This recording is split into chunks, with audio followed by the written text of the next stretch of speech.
Bismillahirrahmanirrahim. Assalamualaikum warahmatullahi wabarakatuh.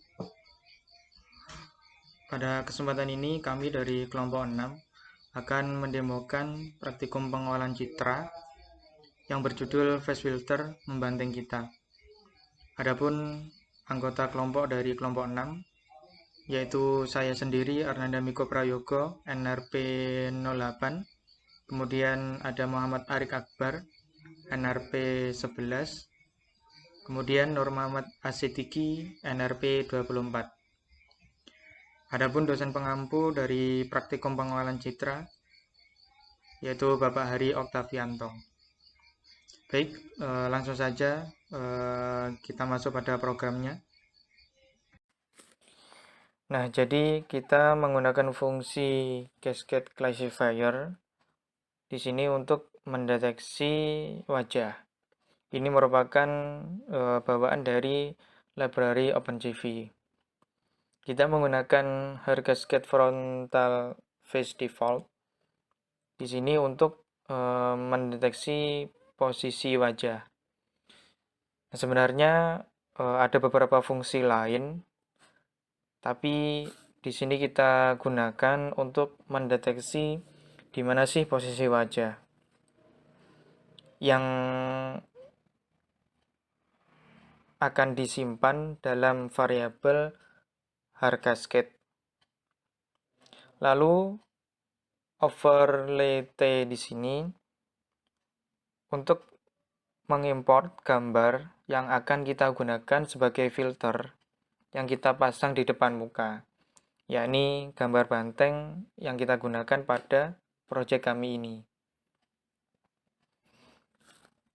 Lalu di sini video capture ini juga library dari OpenCV.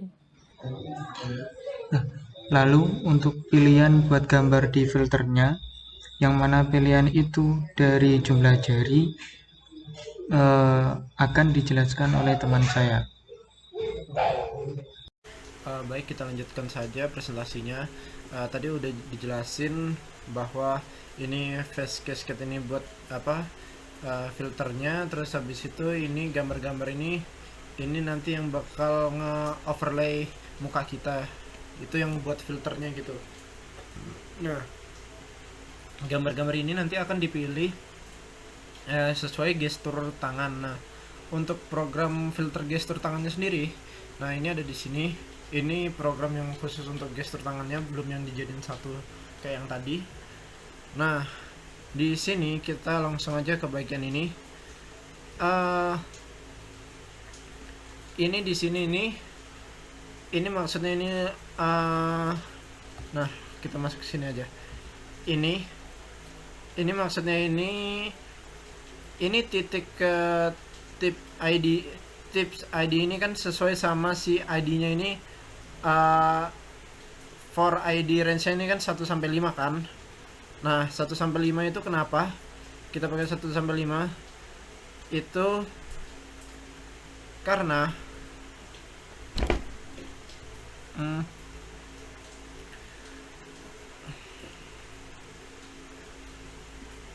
karena gini, kalau misalnya kita play aja langsung.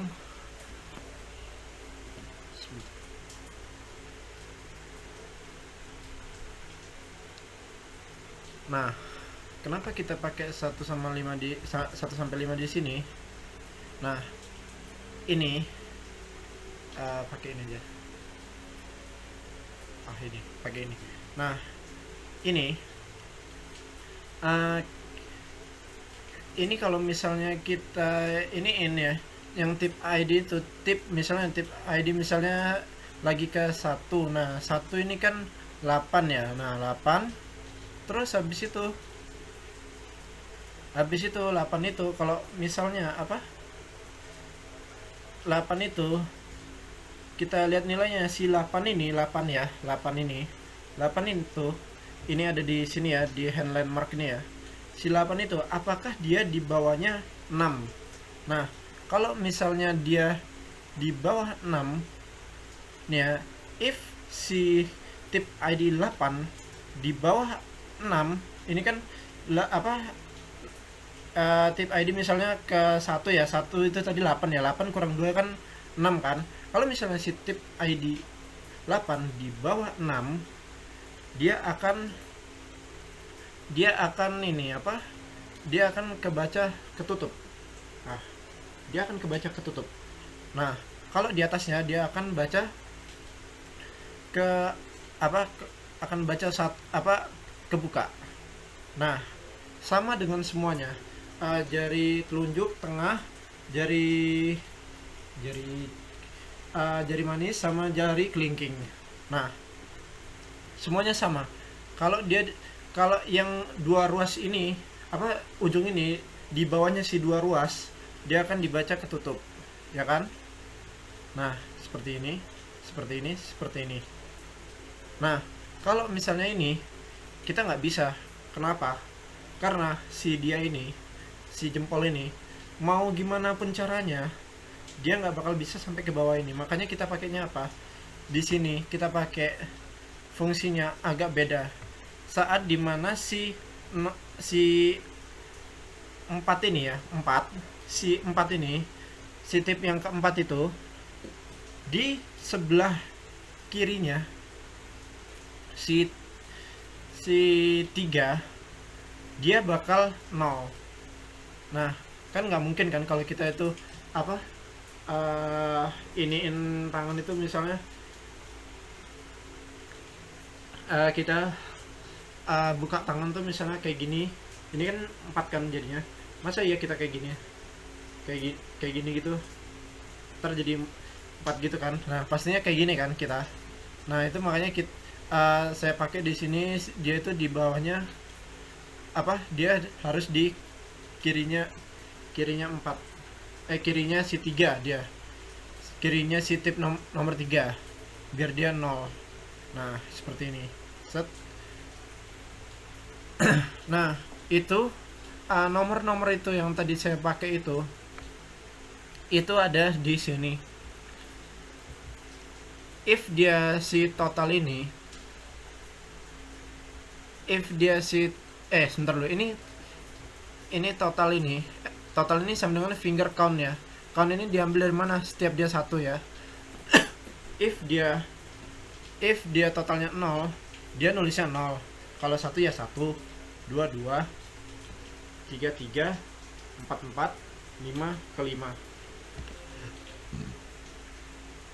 Nah, terus kita langsung masuk aja ke bagian program buat nentuin mana aja yang dipakai ininya apa, gambarnya. Nah, di sini ini udah saya tulis di sini, kalau misalnya 0 itu overlay T, kalau misalnya 1 dia pakai BTG 1, kalau misalnya 2 dia pakai BTG 2, kalau misalnya 3 dia pakai BTG 3, 4 4, terus 5 BTG 5. Nah, ini di sini udah ada tulisannya ya, ini overlay T ini makanya file ini, terus BTG 1 itu pakainya file fotonya Bu Mega ini, terus habis itu ini fotonya Bu Puan ini, terus habis itu ini ntar kita lihat aja. Oke, kita mulai aja ini program jadinya.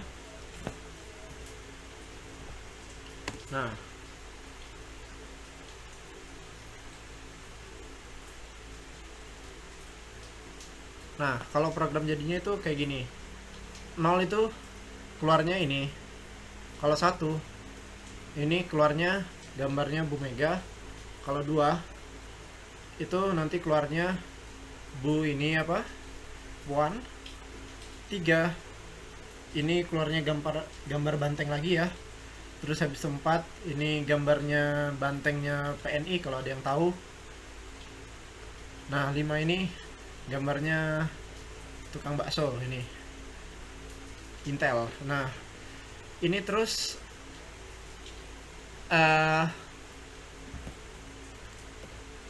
selanjutnya ini kan di sini kan saya pakai ini fungsi overlay transparan ya. Ini overlay transparan ini nanti adalah fungsi buat filter wajah. Nah, nanti seperti apa akan dijelaskan oleh teman saya Diki.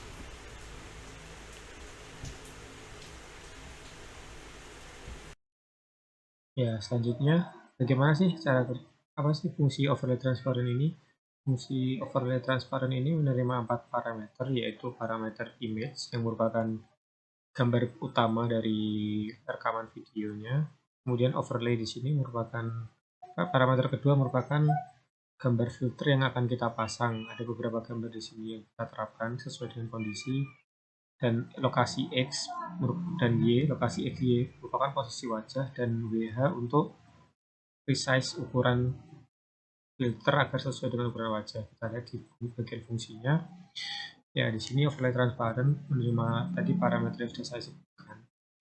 Ya, di sini kita copy dulu gambarnya, karena gambar ini nanti akan digunakan lagi kita return kembali. Gambar utama ini nanti kita akan return kembali setelah kita melakukan penambahan filter.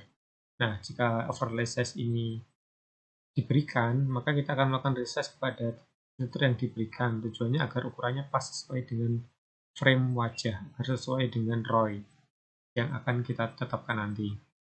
Selanjutnya, ya, bagian yang cukup penting di sini adalah kita untuk melakukan pemberian filter pada wajah itu tadi. Kita melakukan split terlebih dahulu untuk memisahkan alpha di sini. Jadi di sini kita ekstrak RGB-nya, kemudian kita satukan lagi tanpa alpha, sehingga gambar yang tadinya transparan dari filter kan berbentuk kotak. Gambar filter berbentuk kotak di mana di dalamnya ada bagian-bagian yang transparan. Nah, bagian yang transparan itu akan menjadi hitam karena kita mengambil alfanya. Dan selainnya tetap akan berwarna. Nah, dari situ nanti berguna untuk apa alfanya? Alfanya nanti digunakan untuk masking di area sini. Ya, jadi kita melakukan masking menggunakan bitwise n. Di sini gunakan untuk masking antara dua gambar yang saling tindih, dilakukan masking. Di sini kita mengambil ROI, region of interest, di mana kita mengambil dari gambar utama tadi pada array pada posisi indeks Y, di mana lokasi wajah kita berada dari Y sampai Y plus H dan X sampai X plus W. Di sini merupakan area wajah yang terdeteksi di kamera. Nah, untuk apa ROI nanti? ROI ini nanti digunakan untuk masking di sini. Jadi pada bagian ROI itu tadi, bagian wajah itu tadi dilakukan masking dengan gambar dari mask yang merupakan A. Jadi ini nanti pada masking ini, pada bagian di mana filter itu akan berada, di situ akan dihilangkan. Jika kita ibaratkan puzzle di mana ada banyak persegi-persegi, maka pada bagian persegi yang mau kita pasang filter nanti kita ambil dulu. Nah, sedangkan sebaliknya, yang di bagian masking kedua ini, kita meletakkan gambar di lokasi pixel yang sama. Kemudian dari situ kita satukan di sini menggunakan fungsi add. Jadi kita buang dulu gambarnya, kemudian kita pasang dengan menggunakan filter. Dan kita kembalikan lagi. Nah, di sini background image ini merupakan gambar utama video tadi. Pada lokasi di mana wajah itu berada, kita ganti dengan hasil yang baru tadi, di mana penggabungan antara hasil masking background dan foreground tadi. Nah, dari situ kita return. Nah, setelah kita return di sini akan diterima oleh variabel image, kemudian kita tampilkan menggunakan fungsi image show sehingga tampil di layar aplikasi video kita. Seperti itu. Selanjutnya kita akan ke simulasi. Ya, baik, untuk simulasinya balik lagi dengan saya, Arik.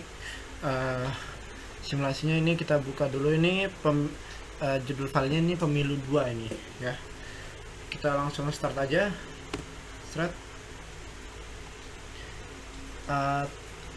Sebenarnya tadi pas bagian saya sudah simulasi ya, cuman masih belum terlalu jelas ini bagaimana simulasinya. Nah, di sini pas simulasi ini kita balik lagi ke fungsinya yang tadi. Ya kan, kalau misalnya dia nggak terdeteksi tangan, nih, seandainya dia nggak terdeteksi tangan, dia nggak bakal jalan dulu ini. Dia misalnya nggak ada terdeteksi tangan, dia nggak bakal, nih, kalau misalnya analis ini nggak sama dengan 0, Kalau sekarang kan masih sama dengan 0 kan. Nah, kalau sama dengan 0 ini semua belum jalan ini. Begitu saya ini thread, ini baru tidak sama dengan 0 ini. Ini baru jalan ini sininya. Jadi kalau misalnya kita mau matiin filternya, thread, ya udah mati nih filternya. Kalau misalnya mau nyalain filternya, thread, nah nyalakan filternya. Oke. Nah, sekarang kalau 0 ini gambarnya banteng ya. Nah, terus habis itu kalau 1 ini gambarnya Bu Mega ini. Terus kalau 2 ini kalian tebak ini ya, gambarnya Bu Puan ini. Nah, terus kalau nomor 3 ini ada banteng lagi. 4 ini bantengnya apa? PNI nih. Kalau ada yang tahu ini. Nah, terus kelima ini biasanya ini ada di internet ya ini ya.